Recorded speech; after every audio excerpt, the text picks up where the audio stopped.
Welcome to our channel. Today Bible verse in Tamil.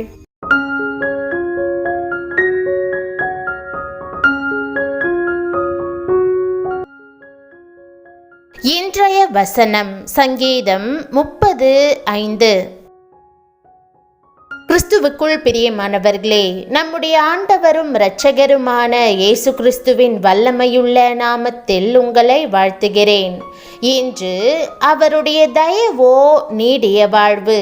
சாயங்காலத்தில் அழுகை தங்கும், விடியற் காலத்திலே களிப்புண்டாகும் என்ற வாக்குதத்த வசனத்தை நாம் தியானிப்போம். மாம்சத்தில் வந்த தேவனாகிய இயேசு கிறிஸ்துவின் இரத்த கிரயத்தினால் தேவன் உங்களை தமக்கு சொந்தமாக்கிக் கொண்டுள்ளார்.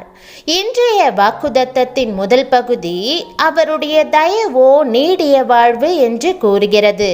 ஆம், தேவனுடைய தயவு வாழ்நாள் பரியந்தம் உங்கள் மேல் இருக்கும். எவ்வளவு சந்தோஷம்! எவன் மேல் இரக்கமாயிருக்க சித்தமாயிருப்பேனோ அவன் மேல் இரக்கமாயிருப்பேன். எவன் மேல் உருக்கமாயிருக்க சித்தமாயிருப்பேனோ அவன் மேல் உருக்கமாயிருப்பேன் என்று ஆண்டவர் கூறுகிறார். ஆம், ஆண்டவர் ஒன்றை தீர்மானித்தால் அதை ஒருவராலும் மாற்ற முடியாது. யார் மேல் கிருபையாயும் உருக்கமாயும் இருக்க வேண்டும் என்பதையும், யாருடைய பாவத்தை மூடிப்போட்டு அவற்றை இனி நினையாதிருக்க வேண்டும் என்பதையும் அவர் தீர்மானிப்பார். உதாரணமாக, தாவீது விபச்சாரம் என்னும் மகா பாவத்தை செய்தான். ஆனாலும் அவன் தன் பாவத்திற்காக தேவன் முன்பாக மனங்கசந்து அழுது மனம் திரும்பினான். அவன் கர்த்தரின் பாதத்தில் விழுந்து தனக்கும் தன் வீட்டாருக்கும் இரக்கம் செய்ய வேண்டும் என்று மன்றாடினான். தாவீது உண்மையாய் மனம் திரும்பியதை கண்ட கர்த்தர் மனதுருகினார். அவனை தன் இருதயத்திற்கு ஏற்றவன் என்றும் தமக்கு சித்தமானதையெல்லாம் செய்கிறவன் என்றும் அழைத்தார். மட்டுமல்ல, தாவீது தன் வீட்டை கட்டி சந்ததியை ஸ்தாபிக்கும்படி கர்த்தர் தயவு காட்டினார்.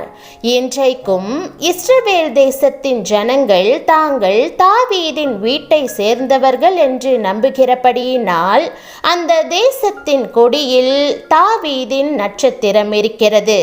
நம் தேவன் எவ்வளவு ஆச்சரியமானவர்! உங்கள் பாவத்தை விட்டு தேவனிடமாய் திரும்பும் போது அவர் நிச்சயமாய் உங்கள் வீட்டை கட்டுவார். நீங்கள் இப்போது பாவத்தில் இருந்தாலும் ஆண்டவரின் அன்பின் அரவணைப்புக்குள் வர முடியும். ஆகவே உங்கள் பாவத்தை குறித்து மெய்யாய் மனம் திரும்பி தேவனுக்கு முன்பாக நீதியாய் வாழ்வதற்கு தீர்மானம் செய்யுங்கள். அப்போது ஆண்டவருடைய தயவு உங்கள் மேல் நதியாய் புரண்டு வரும்.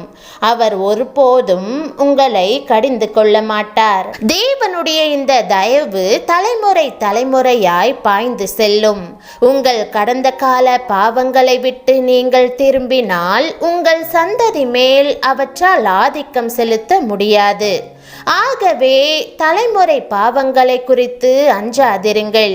தேவனுடைய தயவு ஆயுள் பரியந்தம் நீடிக்கும். இன்றைய வாக்குதத்தத்தின் கடைசி பகுதி விடியற் காலத்திலே களிப்புண்டாகும் என்று கூறுகிறது. விடியற் காலத்தின் ஆசீர்வாதங்களை தேவ ஜனங்கள் இன்னும் அறிந்து கொள்ளாமல் இருப்பது எத்தனை வேதனையானது! விடியற் காலம் தேவனுடைய வல்லமையையும் பலனையும் பெற்றுக்கொள்வதற்கு ஏற்ற தருணம். ஆவிக்குரிய உணவை புசிப்பதற்கும் நாள் முழுவதற்குமான தேவ பலத்தால் எடைக்கட்டப்படுவதற்கும் விடியற் காலமே ஏற்ற வேளை. விடியற் காலத்தில்தான் இஸ்ரவேல் ஜனங்களுக்கு மன்னா பொழிந்தது. மன்னா தேவ தூதருடைய உணவு, தேனிட்ட பலகாரம் போன்ற ருசி கொண்டது. அது இஸ்ரவேல் ஜனங்கள் வனாந்தரத்தில் நடப்பதற்கு தேவ பலனாய் இருந்தது. புதிய ஏற்பாட்டு தேவனுடைய பிள்ளைகளுக்கு மன்னாவும் அப்பமும் இயேசு கிறிஸ்துவே. அதிகாலையில் அவரை தேடுகிறவன் அவரை கண்டடைகிறான். விடியற் காலத்தில் தான் காகங்கள் எலியாவுக்கு அப்பமும் இறைச்சியும் கொண்டு வந்தன. விடியற்காலை வேளையில் கர்த்தரை தேடுகிறவர்களை போஷிக்கும்படி அவர் எவ்வளவு கண்ணுங்கருத்துமாய் இருக்கிறார் என்பதை சிந்தித்து பாருங்கள். பழகாத பறவையை பழக்கி கொடுக்காத சுபாவமுடைய பறவையை கொடுக்கும்படி செய்து காகங்கள் மூலமாய் உணவளித்தார். பிரியமானவர்களே, நீங்கள் ஒருபோதும் குறைவுபட்டு போவதில்லை. விடியற் காலத்தில் சீஷர்களை போஷிக்கும்படி இயேசு திபேரியா கடற்கரையில் நின்றார். சீஷர்கள் கரையிலே வந்திறங்கின போது அங்கே கரி நெருப்பு போடப்பட்டிருக்கிறதையும் அதன் மேல் அப்பமும் மீனும் வைக்கப்பட்டிருக்கிறதையும் கண்டார்கள். சீஷர்கள் மேல் எவ்வளவு கரிசனையுள்ளவராய் இருக்கிறார் என்பதை கரியடுப்பு போட்டு அவர்களுக்கு சமைத்து கொடுத்ததிலிருந்து இயேசு நிரூபித்தார். விடியற்காலையின் ஆசீர்வாதங்கள் எத்தனை ஆனந்தமானது! ஒவ்வொரு நாளும் காலையிலே எழுந்து கர்த்தருடைய பொன்முகத்தை நோக்கி பார்த்துவிட்டு என் வாழ்நாளெல்லாம் உம்மில் மகிழ்ந்து களி கூறும்படி காலையிலே என்னை உமது கிருபையால் திருப்தியாக்கும் என்று ஜெபிப்பது எத்தனை பாக்கியமானது!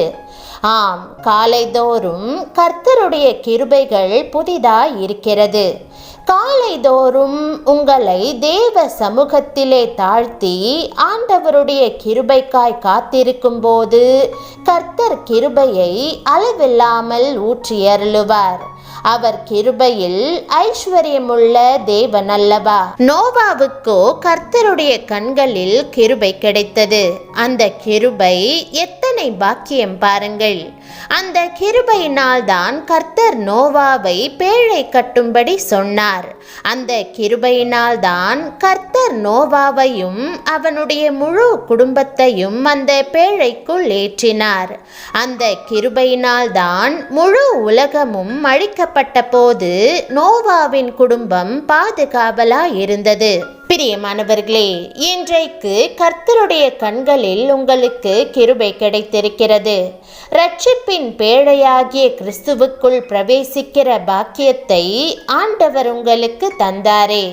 உலகம் நியாய தீர்ப்புக்குள்ளாய் சென்று கொண்டிருக்கும் போது இரட்சிப்பின் சந்தோஷத்திற்குள் களி கூற உங்களுக்கு உதவி செய்தாரே.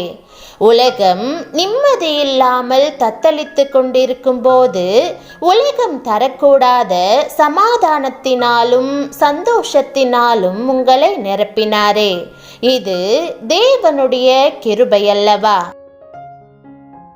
ஜெபம். அன்புள்ள பரம தகப்பனே, என்னுடைய பாவங்கள், சாபங்கள், வியாதிகளுக்காக சிலுவையில் பலியாகும்படி உம்முடைய குமாரனாகிய இயேசுவை அனுப்பியதற்காக உமக்கு நன்றி செலுத்துகிறேன்.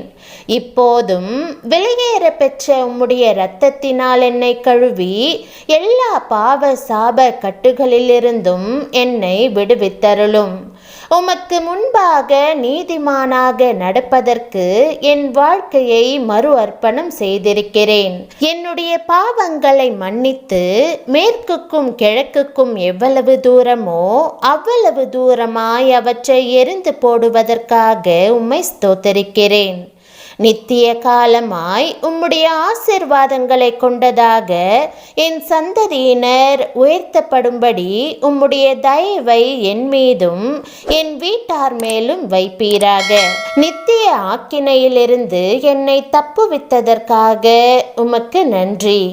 ஜீவனுள்ள தேவனுடைய பிள்ளையாகிய நான் உமது கிருபையினால் ஆசிர்வதிக்கப்பட்டிருக்கிறேன் என்பதை உறுதியாய் நம்புகிறேன். இயேசுவின் நாமத்தில் ஜெபிக்கிறேன் நல்ல பிதாவே, ஆமேன். தேவனுடைய நாமம் மகிமைப்படுவதாக. ஆமேன்.